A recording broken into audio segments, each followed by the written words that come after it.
Mumpung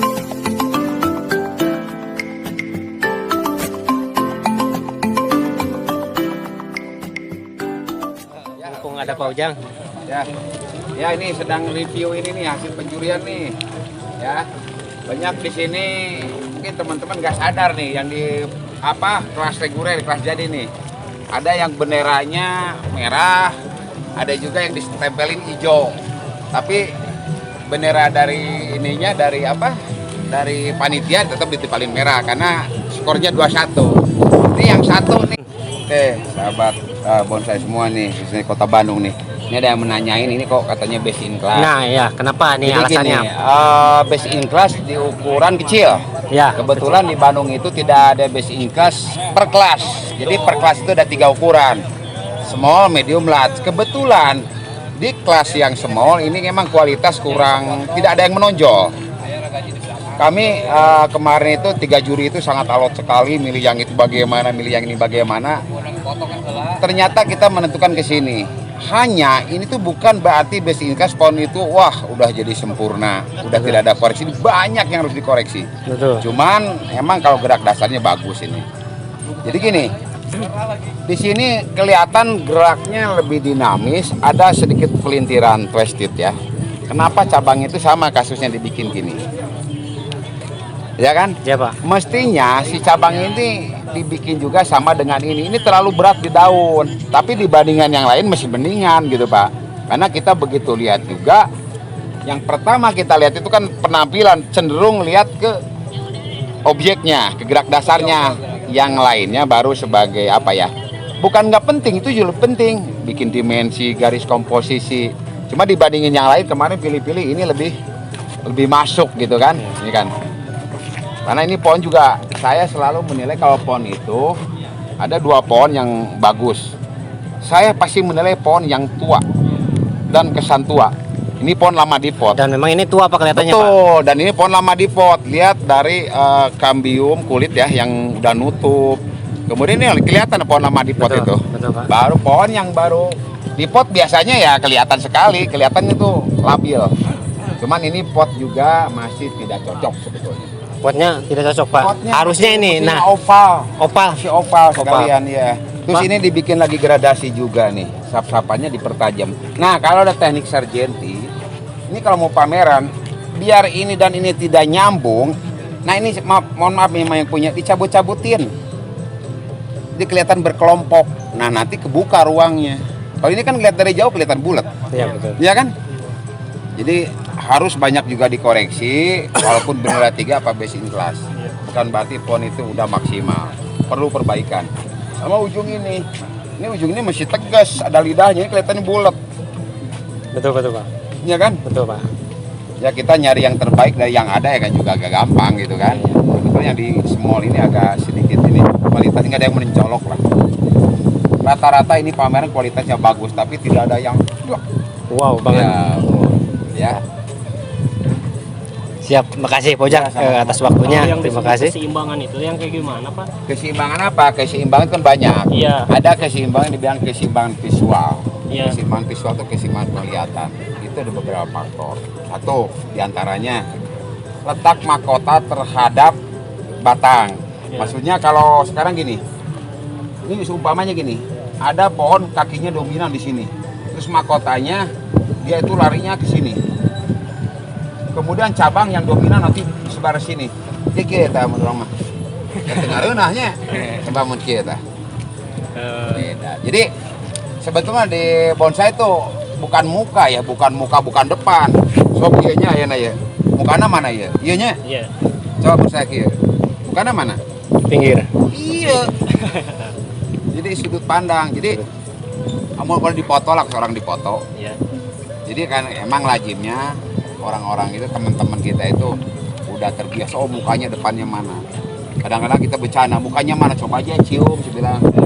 Tapi Pak yang kayak tadi, yang kayak di sana kan batang bawahnya besar, Ya. kesininya kecil. Ya. Itu maksudnya keseimbangan bukan? Ya keseimbangan apa gerak dasar. Jadi belum balance ininya, Belum balance. belum tuntas. Kalau bahasa istilah mah tapi gini, Pengerucutan. pengecilan itu tergantung dari karakter pohon, gaya pohon sebetulnya. Iya. Ada pohon yang tidak ada pengecilan tapi bagus. Oh gitu. Tapi untuk pohon-pohon tunggal, biasanya pohon-pohon yang ya orang dibilang 5 gaya dasar gitu kan, Iya. kayak cokan, kemudian informal, selentik, dituntut itu harus, karena itu hanya mengandalkan kelengkapan anatominya harus sempurna gitu loh. Sedangkan di pohon kan susah, kalau nggak diprogram apalagi dapat dari galian. Iya. Nah kalau dapat pohon dari galian, bagaimana cara kita mengolah? Jangan kita begini, saya pengen bikin pohon casket. Wah, pokoknya saya kalau nggak pohon casket bukan bonsai. Ketemu pohon di mana dibikin casket malah salah. Jangan terlalu kalau obsesi keinginan gitu. Udah dapat pohon ini bagaimana caranya? Diolah sama kita. Ya, nanti pohon ini dibikin cokan di sini.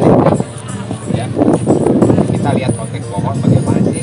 Kalau ngerjain pohon lihat dulu gitu. Ini pohon flow-nya sebetulnya tidak semua pohon keriting itu bagus. Betul.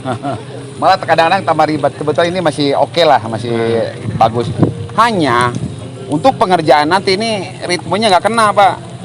Batangnya meliuk-meliuk, cabangnya Lurus. mestinya kita ngikutin pohon. Itu ada ritme. Begitu cabangnya gini kita mainin nih percabangannya. Sama. Jadi kalau ngerjain pohon harus ngikutin pohon katanya. Maksudnya tujuannya itu Pak. Maksudnya kita lihat pohon itu bagaimana bentuknya, ikutin percabangan itu. Jangan sampai juga ada pohon tegak, pohon randu dibikin pelintiran gitu. Boleh. Seni kan bebas. Betul. Ya tapi kan seni itu juga di bonsai itu ada logikanya juga gitu. Jadi alam itu membentuk tidak secara kebetulan, tapi ada hukum sebab akibat Pak. Baik itu pengaruh alam Pak. Ya.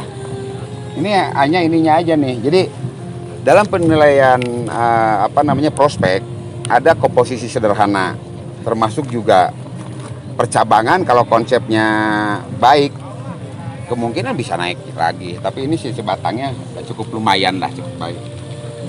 Kalau saya juga emang kemarin ada agak ribet, cuman ini. Nah gini Pak, ini Pak Ujang, misalkan ini kan pohon saing simbur, Ya. relatif dengan pasti lentur ya. Ya. Kalau misalkan disancang, ini diutamakan ini disancang. Sancang kan tahu sendiri ngelekuknya itu, nah itu. Main cutting. Nah itu. Enggak, misalkan kalau posisinya diekstrimkan kayak gitu, itu dapat nilai plus enggak? Kalau dapat nilai plus sama. Yang penting kita menekuk cabang itu sesuai dengan gerak dasar. Kan Iya. banyak sekarang sancang di sana menang di prospek best 10 ya. Best 10 ya Pak. Bagus bikin cabangnya itu. Oh begitu ya. Jadi jangan sampai pohon geraknya dinamis bikin cabangnya gini. Betul. Udah nggak kena gitu. Jadi tingkat kesulitan itu dinilai gak? Kalau tingkat kesulitan di bosnya nggak ada sih yang spesifik Nggak ada. penilaian. Oh begitu. Nggak ada Pak. Jadi jenis anu yang ekstrim yang penting. kita kan lihat estetikanya Betul. secara harus logisnya itu yang berhubungan dengan estetika dan hortikultura juga botaniknya kita hitung semua, ya kan? Betul. Penting. Siap. Terima kasih ilmunya. Oke, Nih Pak. sama-sama. Ini kayak gini kan sampai kapan? Makanya kadang-kadang kita nilai di prospektif bingung Pak, karena nggak ada sistem. Tapi kita coba berusaha mengakomodir teman-teman. Bonsai itu tidak harus selalu dimiliki orang-orang yang punya duit. Berlebihan. Para pemburu kita kadang-kadang buat daftar masyarakat. Saya lebih senang dengan itu. Masyarakat semua orang bisa main bonsai. Bonsai itu milik semua, ya kan? Cuman kita juga harus belajar bagaimana itu teori itu penting. Jangan kalau kita tidak tahu konsep dan teorinya, bikin bonsai ikut-ikutan, ya apapun ditiru, pada tujuannya nggak tahu, ya kan? Ya. Nah di gerak dasar di penilaian di ini tuh si juri itu kayak tukang ini, sebetulnya kayak tukang ramal. Bener nggak Pak? Ada gerak dasar bagus belum tentu nanti kesananya bagus. Gerak dasar bagus, tapi pengerjaannya kayak gini. Gerak dasar misalkan bagus, tapi pengerjaannya kayak dibikin kayak gini, nantinya nggak bisa bagus. Jadi antara ya itulah kita harus menghargai si seniman yang membuat. Kalau yang ngerti makan. Nah itu penghargaan senimannya itu Pak. Ibaratnya gini Pak, misalkan ini ada 2 pohon saing simbur sama sancang, satu berdiri sama dengan posisi yang bentuk sama persis. Nah Bapak memilih nih pohon sancang apa saing simbur? Dengan misalkan ini perumpamaan Pak. Oh dalam kualitas yang sama. Nah itu kualitas yang sama bagusnya. Biasanya kita sedikit pohon itu kan tidak persis sama ya, nggak mungkin bisa sama semua. Ya. Pasti ada mungkin juga ada kekurangannya masing-masing. Kita lihat pohon 2 bagus, biasanya juri lihat kelemahannya. Karena udah dua-duanya udah bagus. Coba kalau sekarang pameran di Bintang, pohon kan udah seleksi bagus-bagus. Saya biasa lihat apa kekurangan dari pohon itu. Jenis Apa nggak ini masalah Pak, dikerjain? jenis Pak. Kalau jenis nggak masalah? nggak ada ini, nggak Nggak ada masalah ya? spesifik, nggak masalah mau sancang, penting bentuknya bagus. Ya. Siap. Sekarang gini, kalau kita main jenis, pohon apa yang bisa ngalahin Santigi? Saya pengen tahu. Coba, dia alamnya udah ratusan tahun, Betul. dilawan dengan pohon programan. Mau Yang baru. nyusul kesan tua dan tua gimana Mas Santigi? Iya betul Pak. Nggak adil dong, tapi si juri melihat tetap ke estetika, keindahan. Jadi nggak ujuk-ujuk, oh ini Santigi udah ratusan tahun disimpan di pot bisa juara, nggak mungkin. Karena itu nggak ada sentuhan rekayasa manusia, nggak ada karya manusia, itu karya alam loh. Ya kan? Siap. Tuh. Siap, makasih waktunya Oke, Pak Ujang. Sehat selalu, Makasih, mantap. sama-sama, makasih.